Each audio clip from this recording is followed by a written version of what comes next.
And welcome back. We want to welcome from the Golden Rain Foundation Directors Allison Bach and Steve Leonard. Thank you guys for joining us Good today. morning. Thank you. We're going to talk about kind of a wide range of things, but a lot of the stuff we're looking into the future, for the future of the village here, and maybe there's going to be some solar projects, something like that to talk about, more EV charging stations as well. Maybe. Let's take a look at one of our first charts, and it's a little bit about the kind of the trends in terms of electric car registrations that we have here. And what do you want to talk about there? Well, Steve, that's your department. That's my department. There you go, Steve. Well, I can remember in 2012 when I had the only plug-in hybrid vehicle in the village, which shows in 2012. And we knew that electric vehicle adoption would become a thing. And we've now gotten to the point where we have over 850 electric vehicles that require plug-in. Unfortunately, we only have 7 ports for charging behind the administration building. Right here in our parking lot. You know, the funny thing is, I was at my HOA a little while ago, and they were talking about the same kind of trends. Really? Like folks are, we have detached garages where I live, and folks are plugging theirs into their standard in the garage, and and they're shorting out the areas because too many people are plugged in, right? So so there's one of the telltale signs that we need more electrical capacity, right? Right. Yeah. So, So back in the day, we developed a program for carport charging, but we knew you wouldn't be able to charge more than 3 or 4 cars in a cul-de-sac because there are just not enough circuits. Right. So we knew that was a temporary that would reach maximum and then cause failures. So the idea is to have destination-based charging. You go to Clubhouse 1 for a function, go to the gym. You go to Clubhouse 2 for a dance. You go to Clubhouse 5 for something. So you can take your electric car, plug it in there. We get the benefit of scale as GRF. And there's also a tremendous amount of grant money available right now. So we're anticipating about a $500,000 project, and we'll get about 40% of that money back, $221,000. So now this is just something you're looking at. Right. Nothing's been approved. There's been no vote. And have there been any meetings at all, or is it just kind of okay? So there have been a few meetings here, but it's that you're proposing something for Clubhouse 2, an EV charging project over here. And so kind of walk us through the idea. So at the clubhouses, you have the electric already there, and what you can do is you can run electricity from the clubhouse main panel to nearby parking spaces. Okay. So again, we picked out 5 locations, and we had plans developed for all of them. And we put out the bids, and we know the numbers and what it's going to cost. However, I'm sorry. That's okay. We have electric phones too. You know, everything's electric. Take my pills. Take my pills. And so we're good to go. The only thing that we're looking for tomorrow is a vote by the corporate members. Okay. United in third to either say thumbs up to the funding or thumbs down. Okay.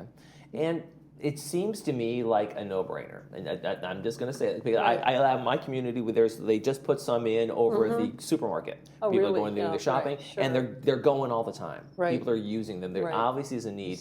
What are some of the folks that may have a concern or any objection? Is there an opposition to this?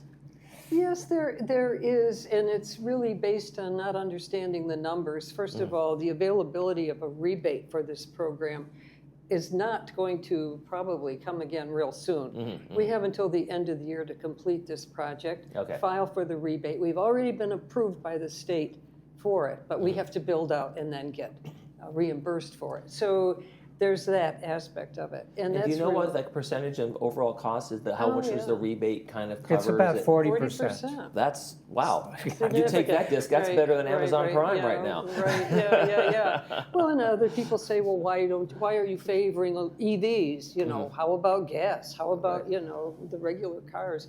And it's just a convenience. It's another amenity, another utility. It's like our Ting project.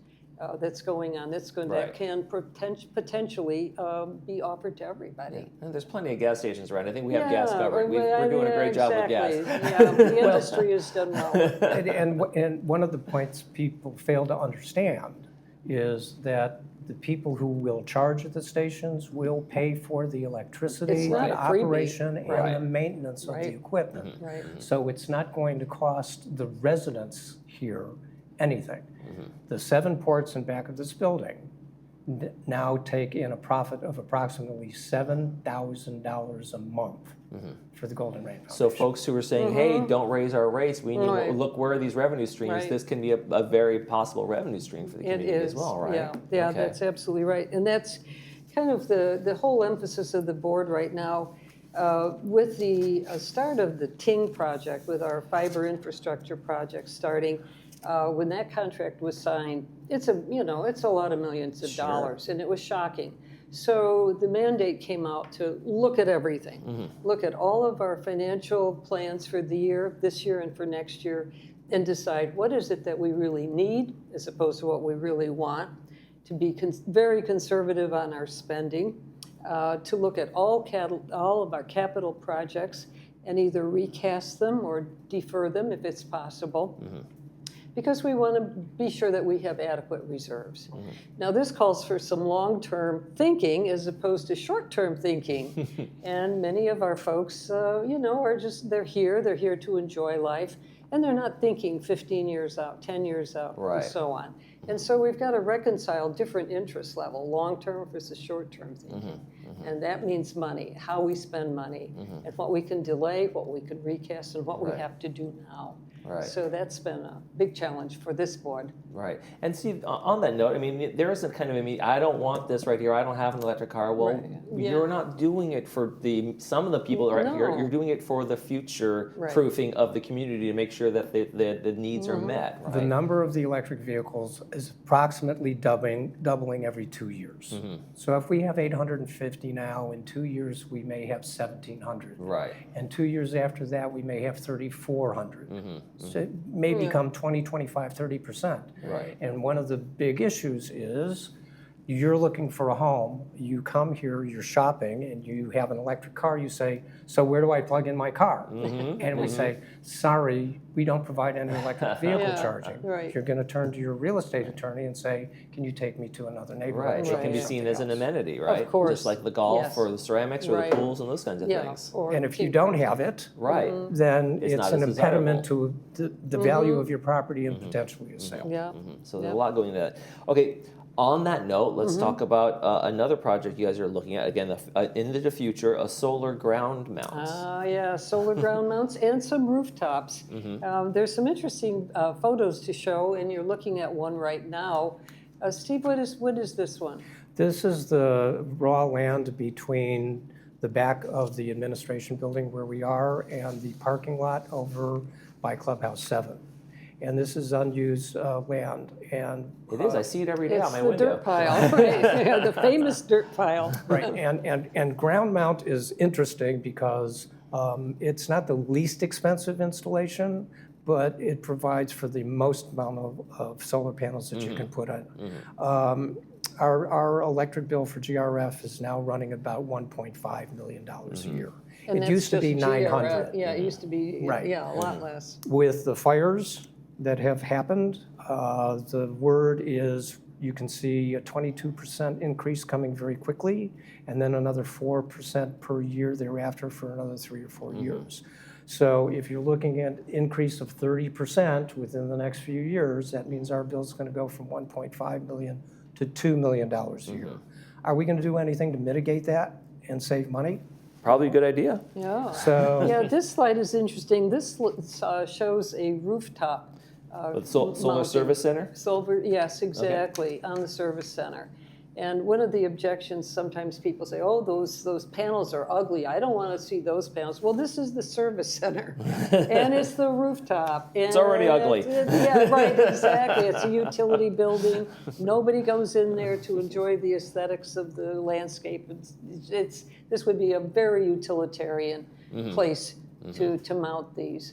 And we believe that structurally they would be adequate for that. And there are 2 more slides. There's one for the broadband building, I believe, and the warehouse. Now here's a good one. There's a lot of panels. That's almost like an open field. Yeah, it is. The question is it structurally sound to take the panels? We haven't That's delve something into to that study. yet. Yeah. Yes, And again, this is like we said, exactly. all of this is very future Right. proof in terms of it's Yeah. not nothing happening right now. Correct. It's exploratory, Right. and but it makes sense. I mean, I have some friends. They did a new build in Lake Forest. They have solar on their roof. They haven't paid for air conditioning the entire summer, No and they kidding. can't believe it. Wow. They can't believe their electric bill. It's amazing. Yeah. So there Yeah. are some genuine monthly Right. benefits to having that. Yeah. And again, there is a possibility for up to 40% return from the government on what we spend. So if we spend $2 million to put some solar in, we get $800,000 back, similar to the EV charging. Right. This is going to end Right. within the next year and a half. Right. It's going to end for residential. I think it's ended already. So we have a limited time period to take advantage of a 40% discount. Because we're classified as commercial. Now, But will then this residential. system be feeding into the grid itself? Is that how this is going to work? Is that how, I mean, that's how most of them work, right? What it does nothing gonna be is independent or, it spins your meters backwards. there you go. Oh, wouldn't you like to see that? Yeah, exactly. So So yes, that's one of the exciting possibilities we've been looking at, and of course the exciting reality that we're seeing right now in the ground is the Ting project, bringing the improved infrastructure to every single manor in the village. And this is a utility improvement. And it got started June 9th, the first shovel in the ground, and it's been continuing apace. There'll be some testing, I think, next month to see how well it's working, some of the initial installations. And then by beginning of January 2027 into the first quarter, the whole village should be on the new system. All right, so amazing. it's very exciting. And have you either of you seen it in your community yet, or gone out to some of the sites yet? Well, I see them digging in the ground, and and guys in green vests and so on. So yeah, it's happening. That's for sure.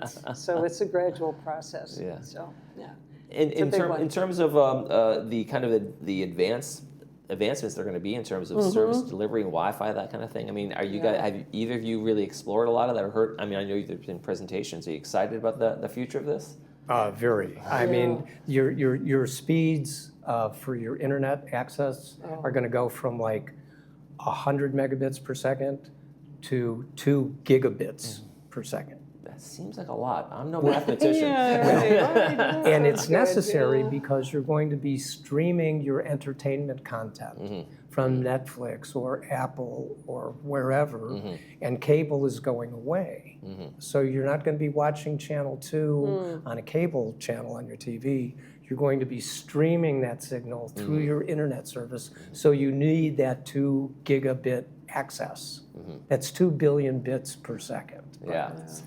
And when you guys found out about Ting and heard these proposals, how did they match up against all the other folks that were coming in? Was it kind of head and shoulders above the rest, or? Oh yes, definitely. And because of their experience in other communities like ours throughout North America, they're a Canadian company. They really brought a true understanding to the table of how to integrate this project with the community, how to inform people, how to keep people current, how to let them know in advance when they'd be coming through the neighborhood to install in their homes, because every door has to be open to these people in order to get the utility into the manor. So they have vast experience in doing this. Plus they really worked with us financially. And that's the key thing. Right. In order to bring this in a budget that we could live with, they really were superb in that regard. Right, and you know, when I've seen some of the cost layouts, that's actually about the same price, and Yeah, even it will less in be. some area, for Yeah, some things right. in terms of the service they're providing. Right. So for the monthly that the homeowners are seeing and residents are seeing, it's not going to be really any different. But the Vastly quality, improved, and, right? and no It's future-proofed. comparison. Exactly. Yeah, and there's no comparison to outside services. You know, people say, "Why don't you do this one or that one?" And they'll do that, and no, you know, they're a lot more expensive. I know when I lived in Jacksonville, I was paying $330 a month for worse service than I've been getting here. So That's no good. no good, no good. We no, don't want that. no. And everybody has a horror story about that. I have my own. I have my own. Yeah, I want to right. jump back over to the solar project. Yeah. Is there an outside consulting firm that you guys are working with in terms of like how this installation would work in solar and what the most ideal, like you've already seemed to have identified some locations, but is there a phase 1, phase 2 that you guys have in mind just yet? So we hired an energy consultant at a discounted hourly rate, and we feed him so many hours to do so much work. And he's been responsible for doing most of the rooftop analysis, and he has enough background to say, this is what you could do here, and that's all you can do, because without shaking things up. The ground mount systems, Gary Durst, who's the director, is chair of our energy task force on GRF. He's been in touch with a company that specializes in large base systems like these ground mounts.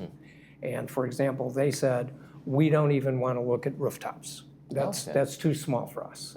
We want to do big things. Yeah. So there are two different implementations. Both can be possible.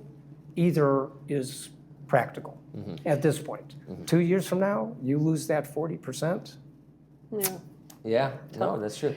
And what are the do you know the general lifespans of these panels? I know some are like 25 years is usually the usual and something like that. So it's a long-term investment. It is a long-term. So the panels are rated that they'll only lose so much power over 25 years, and then they settle at an output level. Okay. They continue to put out electricity. So they don't have to be replaced as long as they're still serving the needs, right? Correct. You won't get as much electricity out of them after 25 years that you did on day one. However, you're still going to get 75% or 80%. So it's not that much of a diminishment. You do have to replace other components on a regular basis, 10, 15 years, inverters, but those are anything. Yeah, but it's like tires. And we've had solar in the community, and people have had individual systems on their rooftops. So there's experience with solar already in the village, with the required maintenance, with the cleaning that's needed occasionally. So this isn't totally new technology to us at all. And it is a stable technology at this point. Well-known parameters on its installation. And of course, all of these things that we've been talking about are just still in conceptual design phase and rough orders of magnitude on the costs of them until we get a green light to go ahead from the community with some of them, some or all of them. If the community wants to get involved, come down to the meeting. When's the next one? And what is your kind of time horizon for when you'd like to see this project move forward and get going? I know the rebate. I know it's a tough question. But you also have that rebate. You also have that rebate hanging in the air, right? So we're thinking 2 tranches. One starting this year and getting some of it done, and then next year a larger portion of it done for a different amount of money. I just want to let everyone know we have an advantage right now for this 40%. Right. When United installed their solar and when Third installed their solar, they did not have this opportunity. Oh, wow. So their return on investment is many more years than it will be for GRF. Substantially different. Okay. That makes a lot of sense to take advantage of that. I mean, 40%, like 40% off, that's better than a lot of deals you find anywhere. Yeah, very true, yeah. And so, when's the next meeting on this? You said there's a vote tomorrow? Yes, there's a vote by corporate members tomorrow on the charging station. Okay. And then later in the month of July, we'll be conducting a workshop on the solar proposals. Okay. And then a vote later at the end of July on that one. So folks should go onto the website, look at GRF schedule, get out there if they're interested, if they want to learn more, or if they have concerns. That's really the place to maybe voice some things and ask some questions, right? Exactly. And all of our meetings, including committee meetings, are recorded on Granicus, and you can go to the Laguna Woods Village website and find them and watch them. Terrific. All right, Allison Walk and Steve Leonard from GRF, thank you very much. Thank you. Shining a light on our future here in the village. Thank you. You're watching This Day. We'll be right back with a movie preview. Stay with us.